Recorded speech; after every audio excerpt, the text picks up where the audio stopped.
రామాయణంలో 4వ కాండ అయిన కిష్కింధ కాండలో ఉన్నాం. లాస్ట్ ఎపిసోడ్లో శ్రీరాముడు సుగ్రీవుడిని కలవడం, సుగ్రీవుడు రాముడు ఒకరికొకరు మాట ఇచ్చుకోవడం, ఈ వివరాలన్నీ తెలుసుకున్నాం కదా. ఆ తర్వాత ఏం జరిగిందో చూద్దాం. శ్రీరాముడు ఒకే బాణంతో 7 సాల వృక్షాలను కూల్చాడు. రాముడి శక్తిని చూసిన సుగ్రీవుడు రాఘవుడికి శిరస్సు వంచి నమస్కరించాడు. వెంటనే వాలిని సంహరించి తనకు ప్రాణభిక్ష పెట్టాలని సుగ్రీవుడు కోరాడు. సుగ్రీవుణ్ణి వాలి దగ్గరకు వెళ్లి యుద్ధానికి రమ్మని పిలవమని, ఆ యుద్ధంలో తాను వాలిని సంహరిస్తానని శ్రీరాముడు సుగ్రీవుడికి అభయమిచ్చాడు. ఆ తర్వాత రామలక్ష్మణులు, సుగ్రీవ, హనుమ వీరంతా కలిసి కిష్కింధకు వెళ్లారు. కిష్కింధ కోటకు దూరంగా వీరంతా విడిది చేశారు. సుగ్రీవుడు కిష్కింధ కోట గుమ్మం దగ్గరకు వెళ్లాడు. సోదరా వాలి, నీకు చేవ ఉంటే నాతో యుద్ధానికి రా అని బిగ్గరగా అరిచాడు. ఆ అరుపులు విని వాలి తీవ్రంగా ఆగ్రహించాడు. ఆగ్రహంతో సుగ్రీవుడున్న చోటికి వాలి వచ్చాడు. అదే కోపంతో వస్తూనే సుగ్రీవుణ్ణి వాలి కొట్టడం మొదలుపెట్టాడు. సుగ్రీవుడు కూడా వాలితో యుద్ధం చేస్తున్నాడు. చాలాసేపు వారిద్దరి మధ్య గదాయుద్ధం, మల్లయుద్ధం జరిగాయి. దూరంగా చెట్ల మధ్యలో శ్రీరాముడు ధనుర్బాణాలతో సిద్ధంగా ఉన్నాడు. బాణాన్ని వాలి సుగ్రీవుల వైపు గురిపెట్టాడు. కాని వాలి సుగ్రీవులు కవలలు, ఇద్దరూ ఒకేలా ఉంటారు. ఒకవేళ వాలి అనుకుని సుగ్రీవుడికి బాణం తగిలితే అప్పుడు సుగ్రీవుడు మరణిస్తాడు. అందుకే శ్రీరాముడు బాణం వేయలేకపోయాడు. మరోవైపు యుద్ధం చేసి సుగ్రీవుడు అలసిపోయాడు. మరికొంతసేపు ఆ యుద్ధంలో ఉంటే వాలి చేతుల్లో సుగ్రీవుడి మరణం ఖాయం. అందుకే సుగ్రీవుడు తప్పించుకొని పారిపోయాడు. ఋష్యమూక పర్వతం మీద దాక్కున్నాడు. సుగ్రీవుడిని వాలి వెంబడించాడు. ఋష్యముఖ పర్వతం దగ్గరకు వస్తే వాలి మరణిస్తాడన్న మతంగముని శాపం ఉంది కదా. అందుకని ఋష్యముఖ పర్వతం దగ్గరకు రాగానే వాలి ఆగిపోయాడు. మళ్లీ కిష్కింధకు వస్తే ఈసారి నిజంగానే చంపేస్తానని వాలి సుగ్రీవుణ్ణి హెచ్చరించి వెళ్లిపోయాడు. కాసేపటికే రామలక్ష్మణులు, హనుమంతుడు ఋష్యముఖ పర్వతానికి వచ్చారు. చావు దెబ్బలు తిని ఒళ్లంతా రక్తమయంగా ఉన్న సుగ్రీవుణ్ణి చూసి బాధపడ్డారు. రాముణ్ణి చూస్తూ సుగ్రీవుడు సిగ్గుతో తలదించుకొని ఇలా అన్నాడు. ఓ శ్రీరామా, నిన్ను నమ్మే కదా నేను వాలితో యుద్ధానికి వెళ్లాను. ఇలా శత్రువుతో ఓడిపోయి అవమానంతో పారిపోయేలా చేశావు కదా రామా అని బాధపడుతూ సుగ్రీవుడన్నాడు. అప్పుడు రాముడు సుగ్రీవుడితో ఇలా అన్నాడు. సుగ్రీవా, బాధపడకు. నువ్వు వాలి ఇద్దరూ ఒకేలా ఉన్నారు. మీరిద్దరూ పక్కపక్కనే ఉంటే ఎవరు వాలి ఎవరు సుగ్రీవా అని పోల్చుకోవడం చాలా కష్టం. పైగా ఈ రోజున ఇద్దరి అలంకారాలు కూడా ఒకేలా ఉన్నాయి. అందువల్ల పోల్చుకోవడం మరీ కష్టమైంది. మీ ఇద్దరి మాట, కదలికలు కూడా ఒకేలా ఉన్నాయి. మీ ఇద్దరిలో ఎవరు వాలి అన్నది నేను పోల్చలేకపోయాను. పొరపాటున బాణం నీకు తగిలితే నీకు నేనిచ్చిన మాట పోతుంది. చూస్తూ మిత్రుణ్ణి చంపుకోలేను కదా. అందుకే బాణం వేయలేదని రాముడు వివరంగా జరిగిందంతా చెప్పాడు. ఇంకా రాముడు ఇలా కూడా చెప్పాడు. సుగ్రీవా, ఈసారి నువ్వు మళ్లీ వాలిని యుద్ధానికి ఆహ్వానించు. ఒకే ఒక్క బాణంతో వాలిని సంహరిస్తాను. కాని నిన్ను గుర్తుపట్టేందుకు ఏదైనా ఒక ఆనవాలుని ధరించు అని రాముడన్నాడు. వెంటనే లక్ష్మణుడు అక్కడే ఉన్న ఒక గజ పుష్పమాలను తెచ్చాడు. సుగ్రీవుణ్ణి గుర్తుపట్టేందుకు వీలుగా ఆ పుష్పమాలను రాముడు వేయమన్నాడు. శ్రీరాముడి మీద పూర్తిగా నమ్మకం ఉంచిన సుగ్రీవుడు మళ్లీ కిష్కింధకు బయలుదేరాడు. అతని వెంట రామలక్ష్మణులు, వానర వీరులైన హనుమంతుడు, నీలుడు, తారుడు కూడా వెళ్లారు. కిష్కింధకు వెళ్లిన సుగ్రీవుడు మళ్లీ గట్టిగా అరుస్తూ వాలిని యుద్ధానికి ఆహ్వానించాడు. అంతకుముందే చావు దెబ్బలు తిని మళ్లీ వచ్చిన సుగ్రీవుణ్ణి చూసి వాలి ఆగ్రహం కట్టలు తెంచుకుంది. ఈసారి సుగ్రీవుణ్ణి చంపే వస్తానని గట్టిగా అరిచి అంతఃపురం నుంచి బయటకు వచ్చాడు. అప్పుడే వాలి భార్య తార అడ్డుపడింది. వాలి భార్య తార సౌందర్యవతి మాత్రమే కాదు, మహామేధావి కూడా. తారను గొప్ప సౌందర్యవతిగా రామాయణం వర్ణించింది. తార వాలితో ఇలా చెప్పింది. నాథా, ఇప్పుడీ కోపం మంచిది కాదు. ఈ సమయంలో సుగ్రీవుడితో యుద్ధం ఎంతమాత్రం మంచిది కాదు. ఎందుకో చెప్తాను విను అని తార వాలితో ఇలా చెప్పింది. ఇంతకు ముందే సుగ్రీవుడు యుద్ధానికి వచ్చాడు. నిన్ను రెచ్చగొట్టి యుద్ధం చేశాడు. చావు వరకు వెళ్లి ఓడిపోయి ప్రాణభయంతో సుగ్రీవుడు పారిపోయాడు. ఇంతలా ప్రాణభయంతో పారిపోయినవాడు, చావు దెబ్బలు తిన్నవారెవరూ కూడా మళ్లీ వెంటనే యుద్ధానికి రారు. ఏదో పెద్ద కుట్రతోనే సుగ్రీవుడు మళ్లీ వచ్చాడు. సుగ్రీవుడిపై అనుమానం కలుగుతోందని తార వాలికి శతవిధాలా చెప్పింది. చావు దెబ్బలు తిన్న తర్వాత కూడా ఇంత నిశ్చయంగా యుద్ధానికి వచ్చాడంటే ఏదో పెద్ద కారణమే ఉందని, అతనికెవరో మహావీరులు సహాయం చేస్తూ ఉండవచ్చని తార వాలితో చెప్పింది. తారకు సుగ్రీవుడి గురించి తెలుసు. సుగ్రీవుడు ఎదుటివారి పరాక్రమాన్ని పరీక్షించకుండా వారితో స్నేహం చేయడు.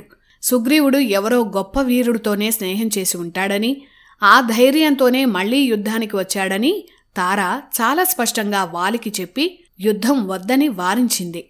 అంతకుముందే వాలి కుమారుడైన అంగదుడు సుగ్రీవుడిపై నిఘా పెట్టాడు. అప్పుడు కొందరు గూఢచారులు అంగదుడికి ముఖ్యమైన సమాచారం ఇచ్చారు. ఇక్ష్వాకు వంశంలో జన్మించిన అయోధ్య చక్రవర్తి అయిన దశరథుడి కుమారులు, మహావీరులైన శ్రీరాముడు, లక్ష్మణుడు మన కిష్కింద రాజ్యంలో తిరుగుతున్నారని, వారిద్దరూ సుగ్రీవుడికి సహాయం చేస్తున్నారని గూఢచారుల ద్వారా తెలిసిందని తార వాలికి చెప్పింది. ఏ వీరుడు జయించలేని గొప్ప యోధుడైన రాముడి సహకారం నీ తమ్ముడైన సుగ్రీవుడికి ఉంది కనుకే చావు దెబ్బలు తిన్నాక కూడా ధైర్యంగా మళ్లీ యుద్ధానికి వచ్చాడని తార చెప్పింది. శ్రీరాముడితో వైరం కూడా మంచిది కాదని చెప్పింది. అలాగే సుగ్రీవుడితో కూడా శత్రుత్వం వద్దని, అతనిలాంటి సోదరుడు నీకు దొరకడని కూడా తార చెప్పింది. అయినా వాలి వినలేదు. యుద్ధానికే సిద్ధమయ్యాడు. శత్రువు యుద్ధానికి పిలుస్తుంటే వెళ్లకపోవడం పిరికితనమవుతుందని వాలి అన్నాడు. అలాగే రాముడు ధర్మాత్ముడు కాబట్టి అతని వల్ల తనకేమీ హాని జరగదని తారకు చెప్పి వాలి యుద్ధానికి వెళ్లాడు. కాని తార మాత్రం భయపడుతూనే ఉంది. తన భర్త వాలికి ఏదో కీడు జరగబోతోందని ముందే ఊహించింది. ఇంద్రుడు ప్రసాదించిన కాంచనమాల ధరించి వాలి యుద్ధానికి వెళ్లాడు. శ్రీరాముడు తన అభయంతో ఇచ్చిన పుష్పమాలను ధరించిన సుగ్రీవుడు యుద్ధానికి సిద్ధమయ్యాడు. సుగ్రీవా, ఈరోజే నీ ఆఖరి రోజని వాలి తన బాహుబలమంతా సుగ్రీవుడి మీద చూపించాడు. ఇద్దరి మధ్య యుద్ధం ఘోరంగా జరుగుతోంది. ఒక సాల వృక్షాన్ని పెకలించి ఆ వృక్షంతో వాలిని సుగ్రీవుడిష్టం వచ్చినట్లు కొట్టాడు. ఇంద్రుడి కాంచనమాల శక్తి వల్ల సుగ్రీవుడి ఎంత బలంగా కొట్టినా కూడా అతని శక్తి అంతా వాలికి వెళ్ళిపోతోంది. కొంతసేపటికి సుగ్రీవుడు బలహీనుడైపోయాడు. అప్పుడు తాను ఓడిపోతున్నట్టుగా సుగ్రీవుడు శ్రీరాముడికి సైగ చేశాడు. వెంటనే రాముడు ఒక శక్తివంతమైన బాణాన్ని మరింత శక్తివంతంగా ధనుస్సుకు సంధించి వాలి మీదకు వదిలాడు. ఆ రామబాణం నేరుగా వాలి గుండెను చీల్చేసింది. ఆ దెబ్బకు అంతటి వాలి నేలమీద పడిపోయాడు. నీరచించిన కళ్లతో తనపై బాణం వదిలింది ఎవరా అని చూశాడు వాలి. తన కళ్ల ముందు బంగారు ధనస్సుతో తేజోవంతంగా శ్రీరాముడు నడుస్తూ తన వైపు వస్తూ కనిపించాడు. కొన ఊపిరితో ఉన్న వాలి శ్రీరాముణ్ణి చూసి ఇలా అన్నాడు. ఓ శ్రీరామా, నేను వేరొకరితో యుద్ధం చేస్తున్నప్పుడు, నీ వైపు కనీసం చూడను కూడా చూడనప్పుడు నన్ను చంపి నువ్వేమి సాధించినట్టు చెప్పు రామా అని దీనంగా వాలి అడిగాడు. రామా, నీ గురించి నేను చాలా విన్నాను. సత్పురుషుడవని, ధర్మం తప్పని వాడివని, కన్నతండ్రి మాట కోసం రాజ్యాన్ని వదిలివచ్చావని ఇలా ఎన్నెన్నో విన్నాను. నీ గురించి నా భార్య తార కూడా గొప్పగా చెప్పి నన్ను వారించింది. అయినా వినకుండా వచ్చాను. కాని ఇలా చాటు నుంచి కొట్టి నువ్వు ధర్మం తప్పావు. ఒక క్షత్రియుడి వయ్యుండి కూడా ధర్మాధర్మాలను వదిలేశావు. వనాల్లో సంచరించే మృగజాతికి చెందిన నాలాంటి వాడిని, నీకు శత్రువుని కాని నన్ను చంపి అపఖ్యాతి మూటగట్టుకున్నావు అని వాలి రాముణ్ణి అన్నాడు. ఇంకా వాలి ఇలా అన్నాడు కూడా. రామా, సుగ్రీవుడితో స్నేహాన్ని నిలబెట్టుకోవడానికి అతనికిచ్చిన మాట కోసం నువ్వు నన్ను సంహరించాలనుకున్నావు. ఇదంతా నీ సీతమ్మ కోసమే కదా? అదే పని ఆ సుగ్రీవుడికి కాకుండా నాకు అప్పగించి ఉంటే సీతమ్మ ఎక్కడున్నా నీకు క్షణాల్లో అప్పగించేవాడిని. అంతేకాదు, ఆ రావణుణ్ణి నీ కాళ్ల ముందు పడేసేవాడిని. అందుకు బదులుగా యుద్ధంలో నన్ను అధర్మంగా చంపడం మాత్రం న్యాయం కాదని వాలి రాముడితో ఇలా అంటూ బాధపడ్డాడు. వాలి చెప్పిన మాటలన్నీ రాముడు విన్నాడు. అప్పుడు శ్రీరాముడు వాలితో ఇలా చెప్పాడు. వాలి, నువ్వు ధర్మాన్ని ఎప్పుడో తప్పావు. ఇప్పుడు కొత్తగా నాకు నీతులెందుకు చెప్తున్నావు? నీకు తెలియదా? పర్వతాలు, వనాలు, అరణ్యాల సహా భూమండలమంతా ఇక్ష్వాకు వంశీయులదే. ఇక్కడున్న మనుషులు, పక్షులు, మృగాలపై కూడా అధికారం ఇక్ష్వాకు చక్రవర్తులదే. అంతేకాదు వాలి, నువ్వు ధర్మం తప్పి కామభోగాలకే అధిక ప్రాధాన్యమిచ్చావు. నిన్ను చంపడానికి కారణాన్ని ఇప్పుడు చెప్తున్నాను విను అని రాముడు వాలికి ఇలా చెప్పాడు. నువ్వు నీ ధర్మాన్ని విడిచి నీ సోదరుడి భార్యను బలవంతంగా నీ సొంతం చేసుకున్నావు. సుగ్రీవుడు బతికుండగానే కూతురులా చూడాల్సిన సోదరుడి భార్యను కామంతో చూశావు. ఇది పెద్ద తప్పు కాదా? పరుల భార్యను అపహరించిన రావణుడికి నీకు తేడా ఏముంది? పరుల భార్యను బలవంతంగా నీ భార్యను చేసుకున్న నీలాంటి వాడిని నేను సహాయం అడగడం అధర్మం అని రాముడన్నాడు. చేసిన తప్పులకు శిక్షే ఈ దండన అని వాలితో అన్నాడు. ఇంకా రాముడు ఇలా అన్నాడు. వాలి, నువ్వు నరుడివి కావు, వానరుడివి. మృగజాతికి చెందిన వాడివి. మృగాలను క్షత్రియులు ఎక్కడ్నుంచైనా వేటాడవచ్చన్న సంగతి నీకు తెలీదా? మృగాలను వేటాడటం దోషం కాదని రాముడన్నాడు. శ్రీరాముడి మాటలు విన్న వాలి తన తప్పులను గ్రహించాడు. శ్రీరాముడి మాటల్లో ధర్మముందని అంగీకరించాడు. అప్పుడు వాలి ఇలా అన్నాడు: శ్రీరామా, ఇప్పుడు నా గురించి నాకు చింతన లేదు. కాని ఒకే ఒక బాధ ఉంది. నా ఒక్కగానొక్క కుమారుడు అంగదుడు. అతణ్ణి, అలాగే తన భార్య అయిన తారను నువ్వే రక్షించాలి అని వాలి శ్రీరాముణ్ణి కోరాడు. తారా అంగదులకు తాను అభయమిస్తున్నట్లు శ్రీరాముడు వాలికి మాట ఇచ్చాడు. వాలిని రాముడు సంహరించాడని తెలియగానే కిష్కింధలో ఉన్న వానరులంతా భయపడ్డారు. చాలామంది రాముణ్ణి చూసి భయపడి పారిపోయారు.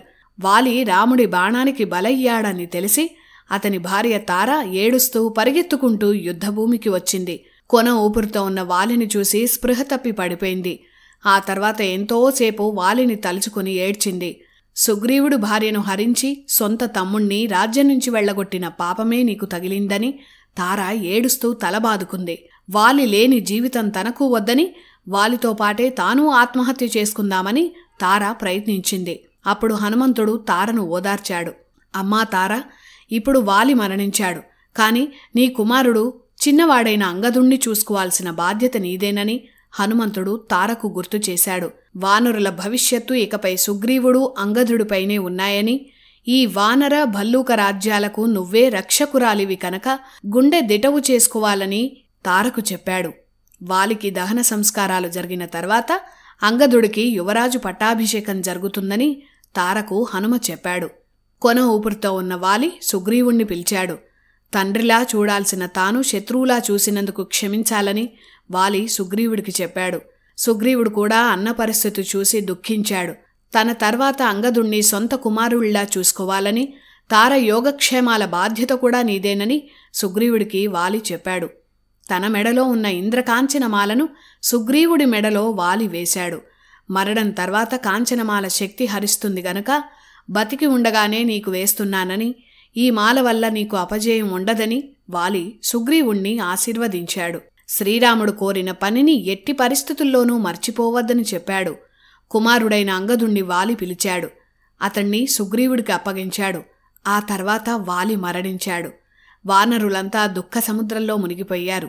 సోదరుడైన వాలిని సంహరించినందుకు సుగ్రీవుడు తనలో తాను కుమిలిపోయాడు. ఈ రాజ్యం తనకు వద్దని, వాలి వధ తనను దహించి వేస్తోందని శ్రీరాముడికి చెప్పి బాధపడ్డాడు. తార రాముడి దగ్గరకు వెళ్ళింది. తన భర్త లేని జీవితం తనకు వద్దని, మరో బాణంతో తనను సంహరించాలని రాముణ్ణి వేడుకుంది. వారందరినీ శ్రీరాముడు ఓదార్చాడు. ఆ తర్వాత అంగదుడి చేతుల మీదుగా వాలికి దహన సంస్కారాలు జరిగాయి. కొన్నాళ్లకు కిష్కింధ చక్రవర్తిగా సుగ్రీవుడికి పట్టాభిషేకం జరిగింది. శ్రీరాముడి ఆజ్ఞతో అంగదుడికి కిష్కింధ యువరాజుగా పట్టాభిషేకం జరిగింది. శ్రావణమాసంలో సుగ్రీవుడికి పట్టాభిషేకం జరిగింది. ఆ కాలం వర్షాకాలం. అప్పుడు హనుమ సుగ్రీవులతో రాముడు సమావేశమయ్యాడు. ఈ వర్షాకాలంలో సీతాన్వేషణ కష్టమని, వర్షాకాలం ముగిసిన వెంటనే సీతమ్మ అన్వేషణ మొదలు పెట్టాలని రాముడు సుగ్రీవుణ్ణి కోరాడు. కార్తీక మాసం ప్రారంభం కాగానే తమ వానరసేన అంతా సీతమ్మను వెదికి పెడతామని సుగ్రీవుడు రాముడికి మాటిచ్చాడు. వనవాసం వల్ల శ్రీరాముడు నగరాల్లో నివసించకూడదు. అందుకే అంతవరకు ఋష్యముఖ పర్వతం సమీపంలోనే గుహల్లో రామలక్ష్మణులు నివసించారు. కిష్కింధకు రాజు అయిన సుగ్రీవుడు వానరులందర్నీ కార్తీక మాసంలో సీతమ్మ అన్వేషణకు సిద్ధంగా ఉండాలని ఆజ్ఞాపించాడు. ఆ తర్వాత ఏం జరిగిందో నెక్స్ట్ ఎపిసోడ్లో తెలుసుకుందాం. జై శ్రీరామ్.